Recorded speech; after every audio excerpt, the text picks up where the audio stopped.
அந்த பிரச்சாரத்துக்கு போகாத ஒரு பெரிய ஒரு முக்கியமான அவர்களோட திட்டங்களுக்கான வெற்றியும் தான். ஆமாம், இது அதில் இன்னொரு முக்கியமான விஷயம், அவர் போன முறை இடைத்தேர்தல் நடந்தது ஈரோட்டில், அதுக்கு அவர் போனார்.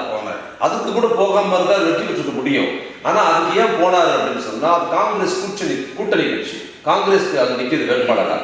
அப்போ கூட்டணி கட்சி நிற்கும் போது கூட்டணி கட்சி தலைவராக அதில் போய் பிரச்சாரம் செய்யணும் அப்படிங்கிறத அவர் போகாமையே அவர் ஜெயிக்க வைக்க முடியும்னு தெரியும் அவருக்கு. ஆனாலும் அதனால அங்கே போக வேண்டியது கூட்டணி கட்சிக்கு மரியாதை செய்யணும், கூட்டணி கட்சிக்காரர் வருத்தப்படக்கூடாது என்பதனால் திமுகவுக்கான தேர்தல் பிரச்சாரத்துக்காக காங்கிரஸுக்காக அன்னைக்கு போனார்.